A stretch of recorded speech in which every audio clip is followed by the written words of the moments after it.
Hello and welcome to the Summer of Best Ball with yours truly, Justin Herzig. All throughout the summer, I'll be hosting Underdog Best Ball streams and bringing on some special guests. You can catch us every Tuesday and Thursday live on the ETR channel, hosted in partnership with the Owners Club. Coming soon in July, a new way to play best ball and fantasy football. Also, want to give a heads up to let people know that everyone who signs up for the ETR Draft Kit Pro will get a free $10 on Underdog. Pro version comes with all of our best ball rankings, content, season-long Dynasty coverage, everything you need. And if you already have an Underdog account, you'll also still be eligible for the free $10. We'll have news coming very soon on redeeming that credit. But now, this morning, he may be a newcomer on the scene, but he is no rook. He comes from the David Kitchen tree, but classically, he's getting pawned off to Davis Maddock. You'll find him stacking his Buffalo Bills like a true king, a man who really put a checkmate on the Best Ball Mania 2. Mr. Liam Murphy, a.k.a. Chess Liam, how are you doing this morning? What a fire intro over here, man. This is a professional operation. I didn't expect all those chess puns intertwined right there to start the day. We're going to get you up at 7 a.m. on the, 7 a.m., 8 a.m. in Vegas right now? It is an early morning after your late night. 7 a.m. on the dot. We were playing until 2 a.m. Disappointing end, but we'll fire again tomorrow. And excited to be here, man. Thanks for having me on. How often do you get two best ball champions in the same stream? Pretty impressive. All right, so give us a little information about what you've been up to. We know you win a milli earlier this year. You then got to figure out taxes. You're basically free rolling the WSOP because you're playing at a discount. What's the summer looking like? How's Vegas treating you? I got out here last week. I bricked a couple events, settling in. I got a day 2 on Friday, and then I just got like 45th or something in a WSOP event, a turbo. So it was just a big old shove fest. I had no idea what I'm doing. I'm clicking buttons. Everyone's got like 5 to 10 blinds. I'm really not sure what I should be doing with those stack levels. I probably could have like folded and gotten another, whatever, but it was a bounty too, so it was fun. Got 9 bounties, and excited for it. Gonna take a rest day today. Gonna move hotels. Gonna fire the stream with you, and play again tomorrow. Sounds good. So what was the buy-in, and how much were the bounties? How does that work for people? It was a $1,500 buy-in. It was a freeze-out, meaning you're not allowed to rebuy, and it was $500 bounties, and I got 9. Nice. So 500, 4,500 there, 3x just in the bounties, coming in that kind of top 60 spot. Probably still a nice little payday. Not too bad. Yeah, I think I profited like 9K. So it was like a rebate on the other WSOP tournaments I've bricked so far. But biggest one I played so far, so always good to run deep in the bigger buy-ins. There you go. They say poker is a momentum game, so maybe you are starting to run hot. Let's see that day 2 coming up on Friday. Should be nice. Hell yeah. Okay, well, we are here. We know there's a lot of poker players, but we are not here for poker. We are here for best ball. We're here to get an underdog draft going. We're here to draft the BBM3 championship. Now, I don't know how the technicalities work. I need to go back into the lab to figure it out. I know that it's if you live in St. Pete, you can win the Best Ball Mania. I'm not sure if you have to be if both people need to be there. I know you're in Vegas. That might, if we don't win the BBM3 in this draft, the only reason is because you're in Vegas. I want you to feel the impact of that. I do, but my heart stays in St. Pete. I set my alarms for 727, so I think I got some St. Pete magic with me over here in Vegas. All right, well, I am bringing it down. I'm still in St. Pete. I've got a few more hours here until I'm flying cross country, taking a little trip, doing an Alaska cruise. So you won't see me on the streams next week. Going to take 4th of July, the week off, get some much needed. Can't be touching grass, but we'll be touching some ice. So get that R&R, and then we'll be back at it the week after. But I'm going to start sharing the screen, getting in the Underdog lobby, getting the BBM3 going. While I do that, let's do the chat's favorite segment. Give us those 2 truths, 1 lie, Liam. Okay. Right before we do that, did the big dog drop? I see someone's asking about the bulldog. I'm assuming they meant the big dog, or did they mean maybe they meant the puppy? Well, here's the bulldog. It's it's only 216 entrants, but it is a $500 entry. Dang. I'm not. You're not allowed to draft in Vegas, so I won't be able to enter those sweet early drafts. But we'll get that. There's one major issue for me, at least. What is that? Slows only. Gross. So no. I'm with you with the mental health fast only. But okay, back to the 2 truths and a lie. I gotta look these up. While you're doing that, chat, I'm entering it now. I will see you all in the draft. Come join us. Okay, number 1. I think the best value at the end of drafts is the running back position this year. So round 18 to 20. Number 2, I think we should be chasing the steam on Gabriel Davis. Like, it's okay that he's jumped a couple rounds. Number 3, I think Julio Jones is the most impactful signing left for the market. Okay, I like those. So we got 3 there. We have, number 1, the most value is in the running back position, end of drafts. 2, we have short-term memory loss by Justin. But 3rd was the Julio Jones. 2nd was the steaming Gabriel Davis. That's right. Yeah. That Gabriel Davis, even though his ADP has been rising, he is still a great play. And then your 3rd was that Julio Jones is the most impactful signing still to happen. Chat, let us know. Which one do you think is the lie? Little Jeopardy music going. Okay, draft is starting in 10 seconds. We'll let people put their guesses in. We have the 8 spot. As we go to, I'll answer Sergeant Stokey's question. So can you give some thoughts on the Bulldog and maybe how you would change your strat?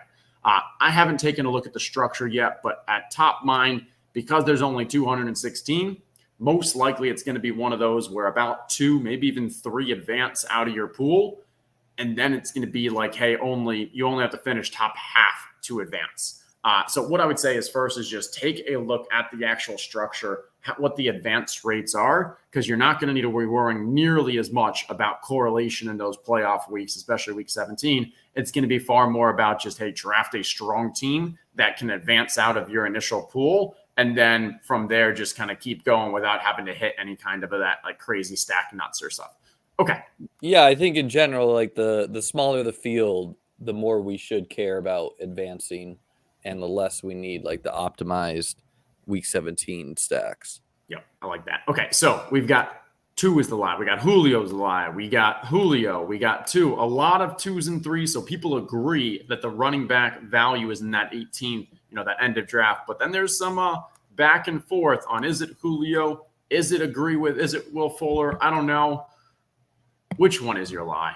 Well, actually, before we're on the clock, let's keep in suspense. I muted myself. Can you hear me? Yes, I can. I would go Travis Kelce here. Travis Kelce with the 8 spot. Who's left? Henry, Cook, and Kelce? I'd rather grab the tight end one. Or if you want to go Cook, I'm cool with Cook. Okay. We'll go with Cook. My issue with grabbing a Kelce in the 8 spot is when he's getting drafted 12, if you start drafting Kelce in the 8, then you're never going to get Henry, Najee, or Dalvin. And I'm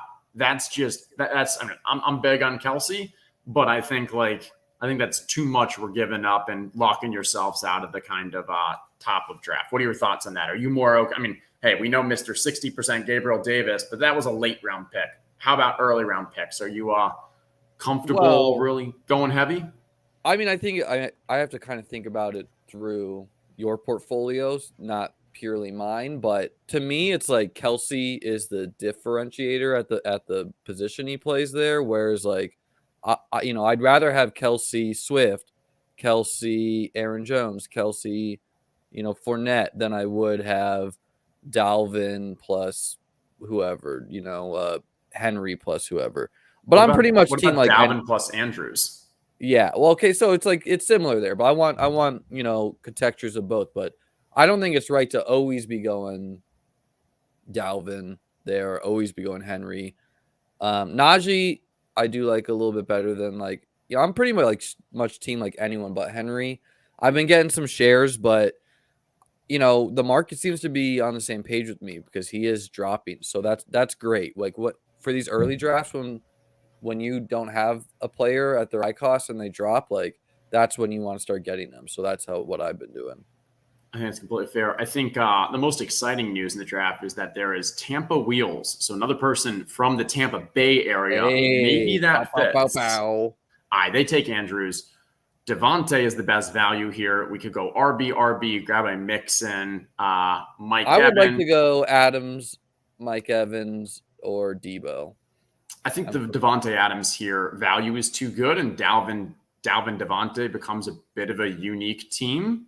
Maybe not the most unique, but a little bit unique. So I'll grab Devontae here, play with that, take that ADP value, and set ourselves up for optionality as the draft goes on. Yeah, I mean, Mike Evans is interesting because I do think he's going to settle in this like early second with the Gronk retirement news, with like, you know, as people accept that Chris Godwin's not going to be playing for longer. Like in one sense, he, you know, went way over his expected touchdown rate last year. I mean, like with Brady, he had like 6 1-yard touchdowns, but at the other end, why should that change? You know, like that's just kind of how the Bucs play. That's how he scores. And no one else is healthy there. Real quick, my lie was Julio. Okay. Because I think it's Will Fuller, baby. Like if Will Fuller signs in the Packers, boom, that's impactful. I will touch on the other two real quick. Gabriel Davis is interesting for my portfolio in particular, and I think you should be thinking about players in respect to what you've done as a drafter. But for me, like I have a shitload of 6th round Gabriel Davis. So it's like, oh damn, like my teams kind of are weaker now that I'm taking him on. But I think there's ways where you can react on a rising player where you can just you know, if a player is rising, it means someone else is falling. So trying to get a riser with a faller, and then you're just getting values in different ways you couldn't get earlier in the year. And so it still works. And then I do think, you know, like every year late in 18th round running back can be the best value, but quarterback's always interesting too, because you get starting round quarterbacks there. It's just the question of like, you know, like I'd rather have probably like 18th round quarterbacks plus 11th round skill position players than I would have like Tua plus, you know, 18th round players there. But at the same time, like with quarterback, maybe we just can't close the gap on Josh Allen, Lamar, etc. So it's always I think the 2v2s are always interesting, and that's what I predominantly default to try to evaluate. Like, hey, what do I think about these? Like where that late round value is? Is it better to go with that kind of mid QB late running back, or is it better to go with the mid QB late running back and kind of see how your teams feel out between those? I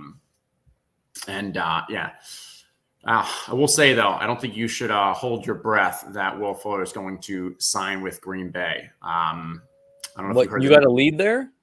Yeah, so I thought I was keeping it in the Slack channel, but Silva kind of he teased it. He wait, we're on the clock. We're on the clock, so let's wait that real quick.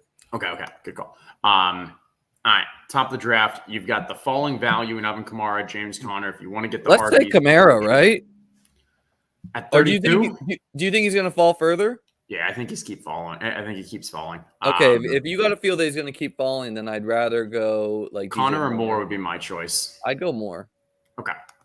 Love DJ Moore this year. I mean, it's so hard with DJ Moore because it's like we love the talent profile. We know he's been in this draft area the whole year, so we don't have to worry about a riser or faller. Like early on, I was kind of passing on him because I didn't see like why should I like DJ Moore better than Mike Williams in a better offense with, you know, arguably higher touchdown equity. But you know, like if he gets that quarterback upgrade, if he just runs hot on some touchdowns one year, coupled with his production, like he's going to smash. He plays wide receiver. You have to start 3 of them.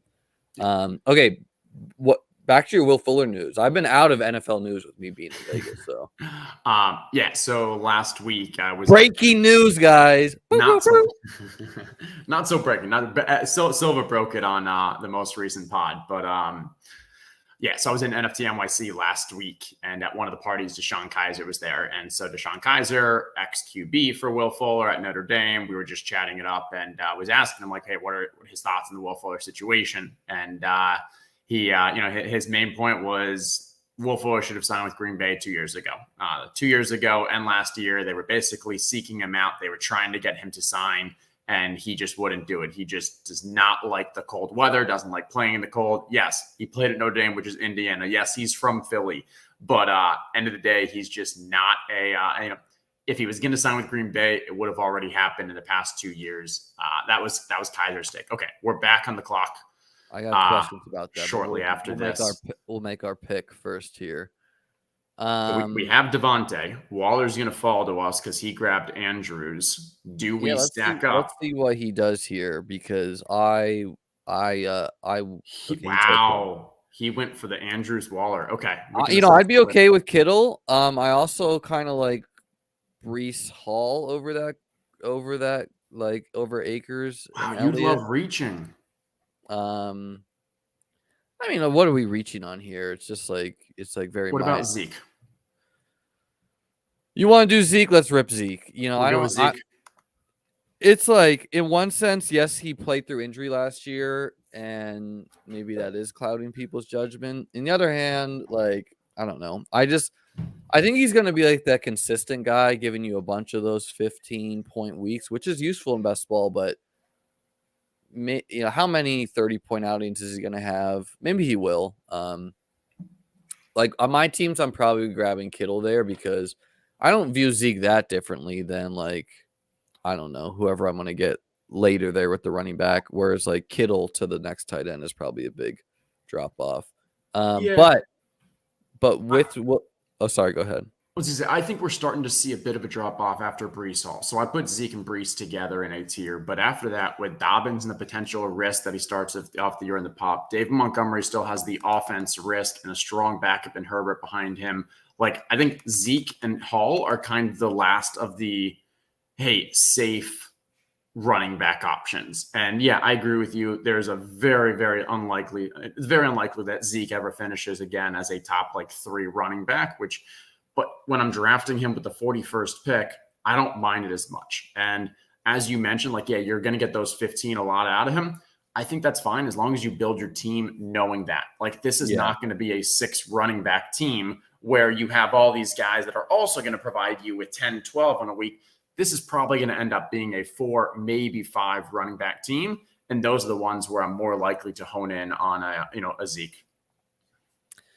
Yeah, I mean, I think I typically take the swing for the upside. So even though Breece Hall's in a worse offense, he's just a more exciting click at this day for me. But who's going to be surprised if Zeke does it? They have shown that they're real loyal to him, and they kind of have to be contract wise. But I mean, everyone fucking loves Tony Pollard, so that's hard. All right, we're coming back around. I wanted to ask, did Deshaun... Okay, we're on the clock here. I'm a Juju guy. I like Juju, but I'm also okay with quarterback if you want to grab Murray or Amon-Ra or probably Montgomery, but probably I like Juju. I like Juju as well. I'm big on Juju. I think he's got the profile. I mean, that, you're getting a piece of the offense with a wide receiver who we've seen done it before. And so, Leone's really big on him. I'm really big on him as well. For me, from the pieces of the Kansas City offense that I've been most bullish on is Kelsey and Juju. I then I don't know. I think there's just too much question mark. I don't see the MVS really playing out. And I think Sky's just too expensive for where he's getting drafted. But yeah, you want to get pieces of that offense. I'd say the reason why I was kind of not so much on Kyler is oh no, we didn't. I was going to say we were pretty locked into the Las Vegas, but we didn't get Waller. So no, we're pretty open on who we want to go after with QB. Yeah. With Juju, I think I probably have the most of him. Just I do like MVS, and there were some reports. There's always been some reports that he actually can run more routes than just the go route. But even if he is just a go route guy there, that should smash. in Kansas City by itself, especially if, like, maybe the Chiefs faced this cover 2 shit last year that slowed them down, and maybe they're going to do a bunch of dinks, and then, that just like tires people into a MVS deep bomb. But did Deshaun Kaiser say like Will Fuller's done, or does he say he's coming back to the NFL? Because No, if he's coming back, I have a lean where he'd go if he's about the weather. All right, so we're back on the clock. I feel like the Dave Montgomery value here is too good to pass up. Yeah, I like it. Let's rip it. Okay, cool. These three running backs with these three wide receivers, like, you feel real strong about your starting lineup. You got the flex filled. Yep, I agree. No, definitely. He didn't say anything about whether Will Fuller is or isn't coming back. I don't think he's that in touch with his decision making right now. And so he was just confident that he's like, hey, he hates the cold. I don't expect him to go to Green Bay. He should have gone to Green Bay the past couple of years because they were trying to sign him. So I think Chargers, man, I think the Chargers would be one of the most fun locations he could go. And like, imagine if Jalen Guyton gets, comes off the field and it's Will Fuller getting those yards. And I mean, the Chargers are like a real team. The Rams may be a real dark horse, taking that Van Jefferson role. Like, they're still trying to pursue Odell, though. Sign them both. Hell, give Will Fuller $1 million, give Odell like, they're not going to get big money here, and it's kind of how the Rams do shit. They just sign good free agents on the cheap. I mean, the Colts is the one that kind of has always made the most sense. Like, they still are kind of lacking that number 2 wide receiver. It's not bad for my Alec Pierce bags. I was gonna say Pearson Campbell. Like, there's things you like about it, but Will Fuller be a tier above. I expect him to end up signing for something like a 1-year, $4 million prove it contract. We'll see. I've still got a lot of Fuller. I'm still drafting him. He's basically free in drafts right now. And if he signs anywhere, the upside is just tremendous. Okay, I've not been giving the love to the chat. There's a lot of good questions in here, so I'll throw some in. But earlier in this show, you were talking about the risers and such. So Paul asked, do you feel differently about drafting risers if the contest is 80% filled? Meaning we know what happened in the first 80% of the contest. Now there's less time remaining. How do you think of that? I think it depends how far they rise and who they are.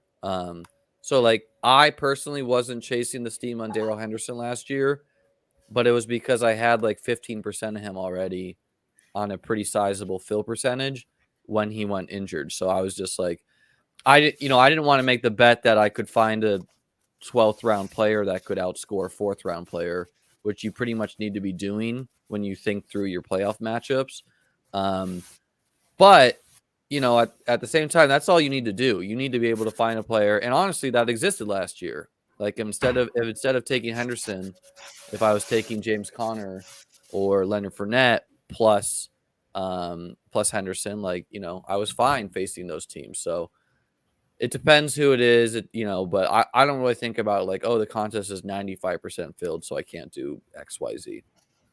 Yeah, I think that makes sense. Okay. Oh, wow, we are getting sniped. I was hoping for the Dalton Schultz to fall there and build a bit of a Dallas stack. So Burks gives us week 17 correlation. Dak stacks up with us. Christian Kirk I like, and I like Tony as well. Miles Sanders doesn't really fit our team unless you want to be done at it. Any thoughts on? I like Trey Lance too, and so I'd go Burks for the correlation. Probably it's just easy, and he's a rookie, and I don't fucking care about this asthma shit or whatever is going on. Yeah, no, I like Burks as well. I'm a little hesitant to be drafting it because I do think he's going to continue to fall he's going to fall a little more as the offseason goes. It does sound like you're going to have, Robert Woods really be that number 1, at least coming out. But I mean, hey, we love Burks as a prospect. We love what we've seen out of him in college. Still hopeful that he can kind of have the high upside, and maybe it takes him a little longer to get there, but we're playing for week 17. We're playing for the playoffs. And hey, a 4th wide receiver of Traylon Burks in your team ain't too shabby. It's strong, yeah. And I mean, I want to talk about how we think the casual crowd will approach this market with some particular players. And again, like, if we're saying that, I don't know if it's 100% correct just to think like maybe he does drop a round and a half or a half a round. Like, should we really care about that? Because it's really about the contexture of your whole team rather than getting value on each individual pick, you know? And so like let's take Zeke. Like, here's what I've been saying for a while is like, imagine the dude who just drafts in August and like, you know, he's in the first round and he's scrolling. He's like, well, where the fuck is Zeke? Like, he didn't get drafted yet. They're gonna have to scroll down to like the 50s or something. Let's see what this guy does here. How do you feel about a CEH here? We're getting ADP value. We gives us the option to maybe only go 4 running backs at the position. If we grab him, I want to be done at 4. He's not someone I've been taking. But like, you know, I would have gone Kirk there all day. Lockett feels grosser to me, so I would go Sky Moore or CH. But I'm cool with CH if you want to do that and be done. And 4 different bye weeks too. CEH has the upside. We're investing a little in this Kansas City offense with the Juju situation as well. This is the kind of running back core when I draft Zeke, because Dalvin we love. Zeke, yes, he may only give you those, predominantly 15 to 20 point game, but when you only have 4 running backs, that's very important. And then you still have 2 other guys that can give you kind of highly weekly upside. So I feel good about where we are with the core. It feels like the upside of Elliott, Montgomery, and CH a large portion of the time is going to be like whatever, some like 15-point weeks. But, you know, you get a big week from Dalvin, week 17, you get the rest of your roster to hit, and that's fine. But so like, how do you think the casual crowd will approach someone like a Zeke? Are people just gonna go with ADP? Are they going to be? I find it hard to like predict what will happen August. I don't think anything too crazy happened last year. Yeah, so I would say 2 things. One, with Underdog, I don't think the drafts get substantially easier as the year goes on, or at least last year they didn't. Maybe as they Underdog got commercials now, man. They're big time. So maybe as they start doing that. However, with those commercials, I think they're still less likely. They're more likely to bring in people to do pick 'em, more likely to do people to do those kind of more fun one-off. Still waiting on my commercial, by the way, Underdog. I'm available. But yeah, so I mean, I think like you're not going to see this like just mass exodus of noobs, that are going to start drafting in Underdog. Other sites, I think you do see that, especially DraftKings. That's where they were extremely soft the last year. So what I would say is like, I think, hey, there will be some, but the ADP is so ingrained and developed from these months of more, I'd say, experience, people who are more kind of in our bubble doing these drafts, that if the normies do come in, they're still going to be heavily impacted by whatever the ADP is of that time. So I'm not thinking too much about like, how are the normies going to impact ADP? I'm probably more thinking about how is camp news, how are different announcements, how are overall sentiment on teams and players going to shift over the next month or two to impact those fallers and risers. Chris Godwin's the example that I give, where I love Chris Godwin. I think he's an amazing draft pick for the BBM3 and the role he can play in week 17 in the playoffs. However, I haven't really been drafting him much because I think he's going to continue to fall as more people are familiar with the injury. We're on the clock, by the way. Oh, good call. Okay. Coming on back. Okay. Oof. I think we need to start thinking QB. You want to just grab Carr? I think so. We get that correlation. What's tight end look like, just to look at it? Yep, good thinking. Tight end, we've already. So you got the Ertz situation. No. Oh, Gesicki's going ahead of Ertz now? No, this is just ADP. Gesicki's 139 Ertz. Okay, so I've got this based off just ETR ranks. Ranks? Okay. Yep. And those ranks always screw me up. I always like to look at the ADP. Well, with your talk about camp news, CEH kind of surprises me because in some ways he can go way up if like that gallbladder shit is real. In other ways, like if McKinnon or Rojo get some buzz, he could drop like 4 rounds in a week. He's an interesting guy as the 4th running back. I wouldn't say I'm doing that on my ton of teams, like the way we built these, but with the way that pocket of the draft is just kind of gross, where like you have to just kind of like, close your eyes and pick someone at some of those positions. And then what we just did, I like, is like, I probably would have taken Boyd if I want skill position there. Maybe Galladay if I was in the mood for it.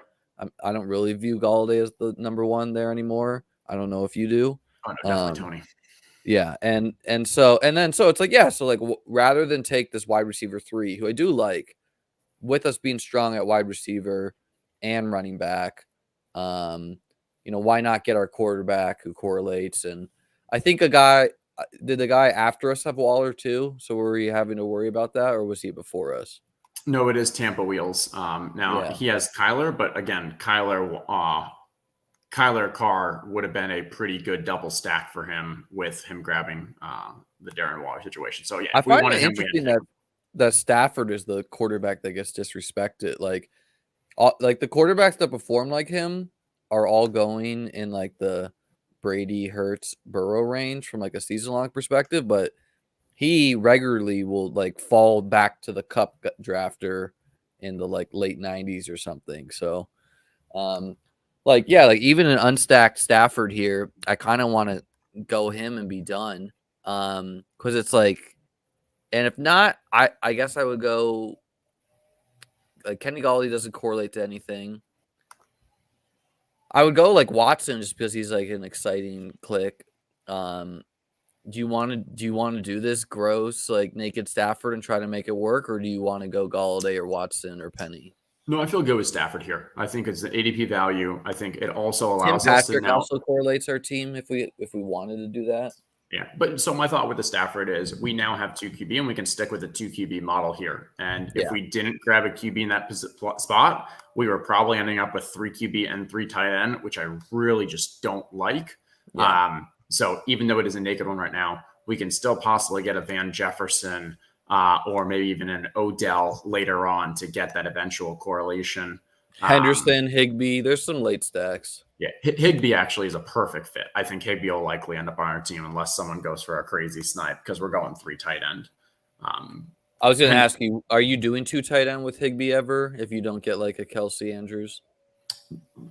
Mostly. So, yeah, I think that would have to be – I'd go down to Waller too. I would maybe do a one Schultz Higbee team here and there. That'd be tough. I think I'd probably have to have a double stack with both Dallas and Stafford to have that. But even then, yeah. One of the reasons why I don't love drafting Kittle, I'm kind of just off the Kittle because I think that offense, they're going to need him to be a bit more of a run blocker. And it's not just going to, we're not going to get to see the upside of Kittle with Trey Lance being the quarterback, less accurate, more run heavy, more maybe needing him to block. But even if I am a little wrong there, Kittle's spike weeks just make me feel like I kind of need to invest in a decent number 2 tight end or 2 late ones. And that's just a lot to give up at that position in my mind. Yeah, early on in the draft season, some of my favorite pairings was like Kittle Knox, Kittle Schultz, especially when Schultz was going in the hundreds, because it's like, you're going to get a bunch of 10, 12-point weeks from Schultz. Yeah. But even if you're right about the run blocking, like if Ayuk or Debo goes down, Kittle just has the biggest spike weeks in the NFL in the past couple of years. Like, he's not as consistent. He does block more, but he has like 40-point outings. And so, I've not been getting him as much as I want to, honestly. Like I take Waller over him, but I want to get more, especially with like the contingent upside with an injury, and like just betting on talent with him is appealing. Yeah. Okay, so what are we coming up to here?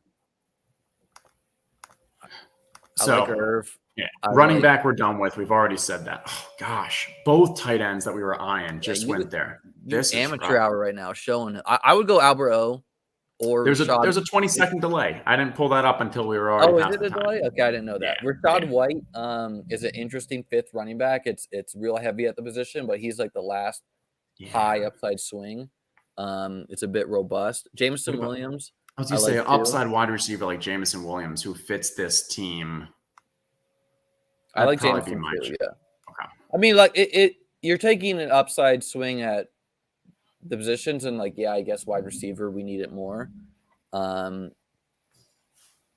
it's hard for me with the imported rankings always. Like I think rankings are really good, but I just, from the way my brain works, is just the ADP fallers and risers. Albert O would have been interesting because we have 2 pieces of the Chiefs, so that's the week 17 correlation there. Yep. But again, that would have been pick 128. Like we could still see even getting Alberto at 137 and not what's even his being ADP? I'm having a hard time seeing the screen. What's his ADP? Okay, 146. Oh, okay. Yeah.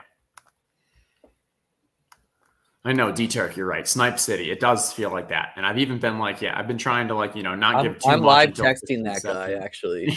No, yeah. I'm like, hey, man, let me get this streamer EV. I got the live feed here. All right. Well, okay. We're 3 picks away. So coming on up, Tunyon is an interesting one. I was pretty heavy on early on. Then some of the injury news scared me away. Now it looks like the injury news is pretty positive. He's one that I'm probably going to be drafting a bit more. I know he's lower in the ETR rankings, but that's going to change in one of the next couple updates. Okay. Yeah, I'll talk about Tunyon in a second here. We know that Tampa Wheels is not going to grab a tight end. He's got Andrews and Waller, so we can put this up here. Tampa Wheels could do anything here. He is purely trying to spite draft, and I'm here with it. Hunter Henry or Albert O, I'm buying the Albert O FUD. Who cares? Like, okay, maybe Dolch's cucks him a little bit, but correlates with their team pretty good. I'm a sucker for some correlation. Hunter Henry, I'm not going Cole Kmet here. I just don't see how he's going to score 10 touchdowns. Even if he is like the pass catcher 2 on his offense, which he might be. Historically, I do try to find tight ends and offenses where they can be the number 2. So like a Schultz. But just with how bad that offense is, man, I don't know. And what were we talking about right before then? There's a lot of stuff we were talking about. That's okay, though. But no, I think Alberto makes sense. I agree with that correlation aspect. We did need a tight end. So when you've got, my best available tight end by rankings, gives me the correlation for that week 17, and is on a strong offense. So, obviously has risk with the Dolce situation and all that, but, also is likely to have some spike weeks just being a part of that offense. So that's where, when we're having 3 tight ends, which we're locked ourselves into, spike weeks is most important in that tight end position. Are you trying to build a 2-4-10 or 2-4-9-3, or do you want to do a 2-5-8-3? What are you thinking? Yeah, so I'm thinking 2-4-8-3. And that gives us 1 extra position that we can doll out in that 18th round. Whether or not we think, maybe that 5th running back's important. 2-2 Atwell, baby. Get that week 7, get that stack. I prefer players that are over the height of 5'8". So Josh Palmer I was definitely eyeing him. He went decently above ADP, but with the LAR week 17. There's a lot of exciting wide receivers in this range, like him. Obviously, Will Fuller, our king, is still there. Corey Davis is not an exciting click for me, but we probably should be drafting him. DJ Chark, if he went literally anywhere else, I would have huge bags on DJ Chark. It's just the fit feels terrible with Goff. But then again, I probably shouldn't let the landing position sway me that much if I would be drafting the hell out of him if you landed somewhere else, especially with Jameson Williams being a bit hurt. And we have that week 17 Chicago-Detroit game. So it sets us up for some gross stacks there. Komet correlates too for our week 17. Yeah, I'm with you on Komet. I'm just not drafting him basically on any team except for when I have Justin Fields. But we do need a tight end. We're getting close to pretty decent value here. What's the ADP number if you look at the board? What's our pick? We are at pick 150 right now. 150? Okay. Yeah. And so, I think as you mentioned, the DJ Chark one is interesting, and we are already investing a bit in that Detroit passing offense. Corey Davis just feels like he's dropping too much. And all the signs for why he's dropping make sense. People not having faith in the Jets offense, new young rookie wide receiver as well as a sophomore wide receiver who was booming last year. But I think the truth is that Corey Davis is still going to play in 2 wide receiver sets on that outside. I think the way we should think about this is, do we want to grab Higbee right now and then one more wide receiver, or do you want to grab 2 wide receivers here potentially if we miss out on Higbee?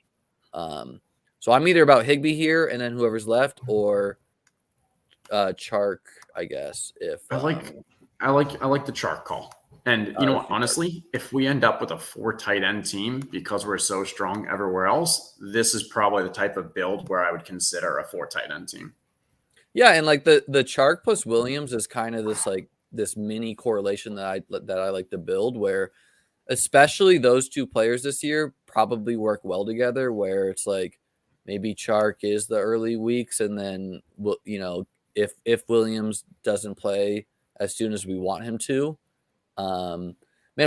Jameson Williams just dropped to like the 150s in this high stake best ball I'm doing on DK, and like, I'm weak at running back, but I'm like, man, I can pass on a guy who most people think is the most talented wideout in this class. Like, and I really like our contexture of rookies, where we have Burks, who, like, the bull case on Burks is he's just like a grown ass man doing Debo things, but at like 240 pounds or whatever the hell he weighs. And then Williams is he kind of like a Waddle ish? That's kind of how I've been thinking about him. Maybe he's more of a deep threat guy than that. Yeah, I think he's more of just like a full route tree kind of guy. He was one of my favorites coming out of the draft. Didn't love the landing spot with Detroit.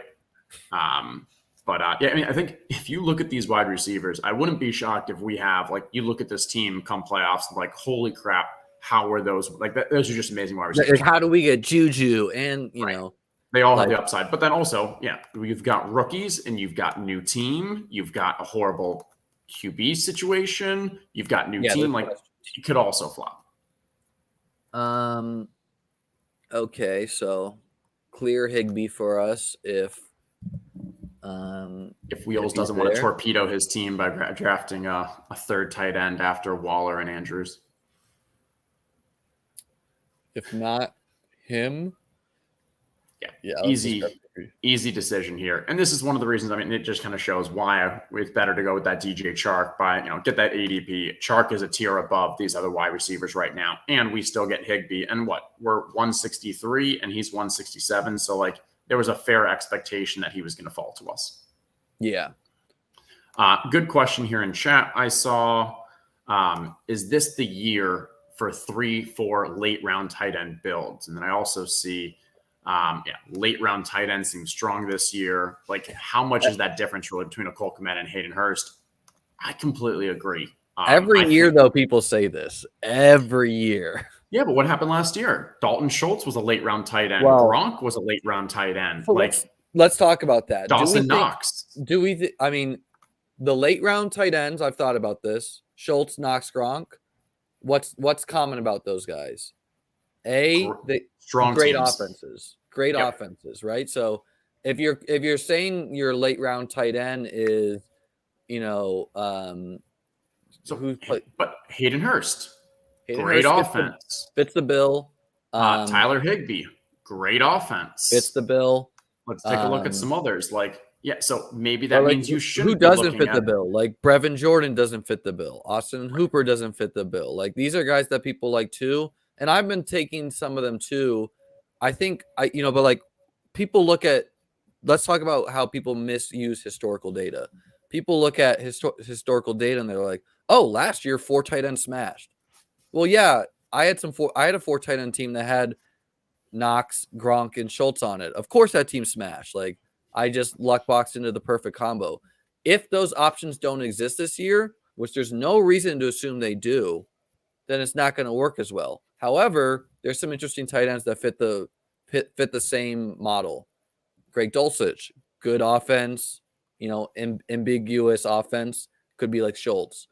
Trey McBride, really good offense, uses the tight end, could be like Schultz too, like where it's just like everyone thinks it's Zach Ertz, it becomes McBride. So there's some late round tight ends there that fit the bill. And I always think going volume at tight end is viable, especially for playoff formats, because the scores get wiped clean. So Who cares if Andrews had a 400-point season?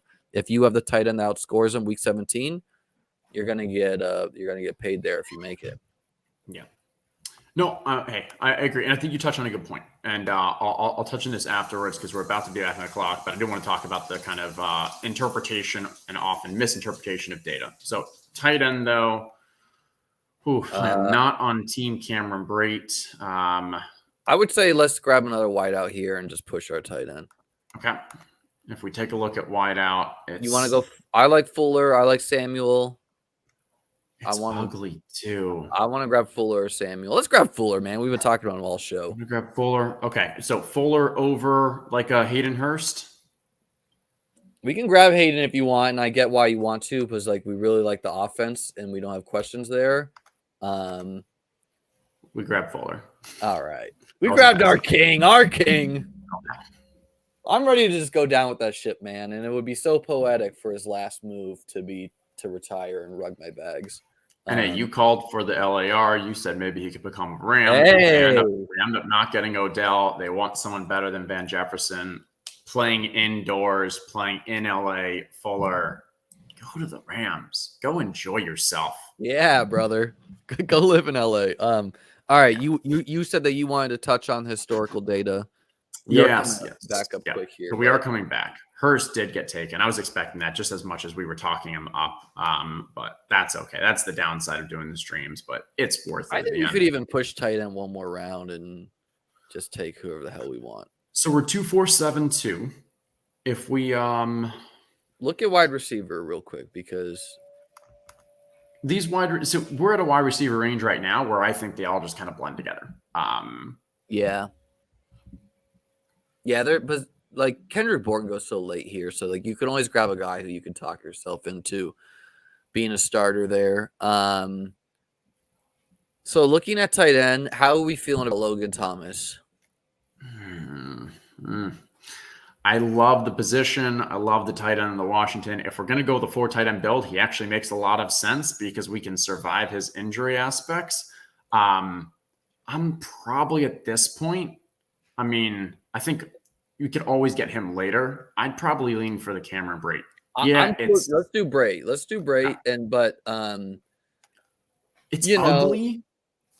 And there's been some buzz about that rookie Cade Otton or whatever. Yep. But that was just like a beat reporter's opinion, like and it's a rookie tight end. I don't know anything about but at the same time, athletes are getting better in the NFL. You know, like I think Pat Freiermuth should be a little signal for us. Like he's not Kyle Pitts. He was not that type of talent. And I do think Eric Ebron had a little bit of injury, so let him get on the field. But you know, whatever. He was a 2nd rounder though. Cade Otton was a 4th rounder. I do think it's very rare that we see tight ends actually perform well in their first year. It's even more rare that we see 4th round tight ends perform anywhere near in the first, even 2nd year. Yeah. So so Cameron Brate and we got the good offense bet. We got the Hayden Hurst bet a round later with arguably way more upside because we know that Hurst is never ever higher than pass catcher 4 in that offense. Maybe even pass catcher 5 if it's Chris Evans. There are some range of outcomes where Brate, maybe he's not between the 20s, but in the red zone, like he could be the 2nd option. Red zone wise over a Gage, over whatever. Yeah, I think that's completely fair. Okay, we've got a real little quick. time. You wanted to talk about the historical data? So I completely agree with you in that. Hey, when we take a look at this data, you need to figure out what is the actual data telling us, not just what is the conclusion in the form of I should be drafting 4 tight ends. 100% agree. Like when we look at why, it's not just that 4 tight end builds had a very high success rate and advance rate last year. It's why did those 4 tight end builds have that? And it does come down to, they often hit one of those 3 guys in Schultz, Knox, and Gronk.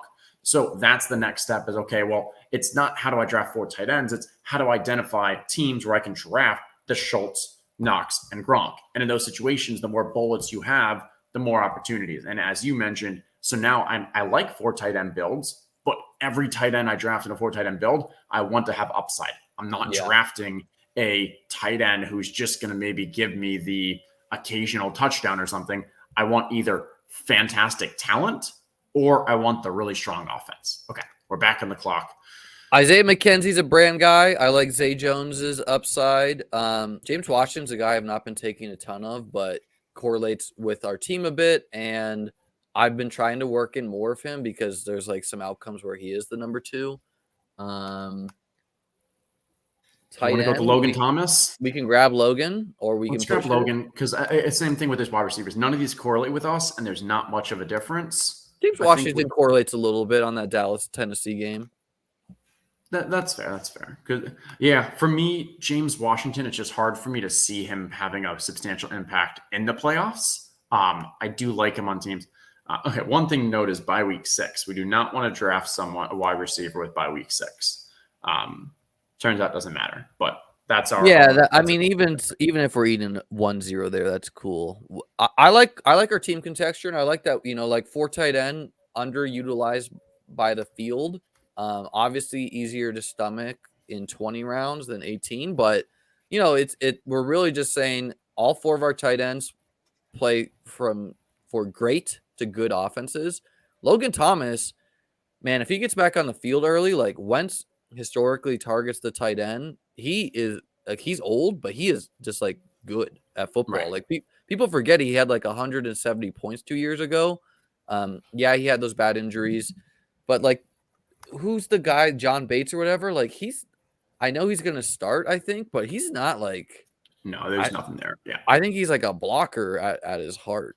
And we know that the Washington offense has just been historically identifying whoever that tight end is and just playing him in DFS, because it doesn't matter if it was Ricky Seals-Jones. When it was Logan Thomas, they just love peppering that position. So if he can actually get healthy, if he can retain that starting tight end role, which I don't think is an issue, he could definitely break out. And yeah, as we mentioned, the other ones, Tampa, LAR, Denver, all very strong offenses. What are you thinking about the LaVisca?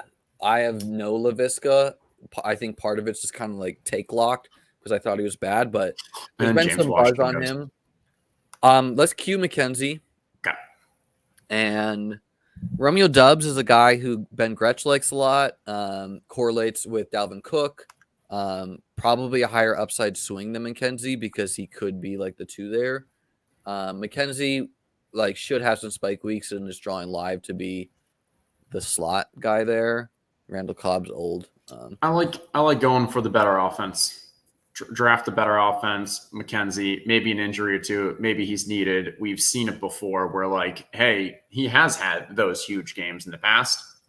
So that's where I'll take him, and I think this makes sense. Yeah, his contracts routinely surprise me how small they are. Like he's taking like $2 million prove-it contracts with the Bills. Yeah. I think he just likes being in Buffalo. All right, let's review our squad, right? That was our last pick. That was 2484 build. Give us your thoughts. So how are you feeling?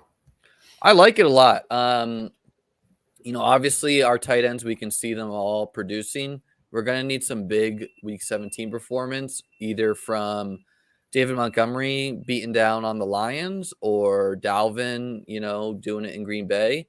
Elliott and CH, like the offense is there for them. It's just what's their role this year. Our quarterbacks I love.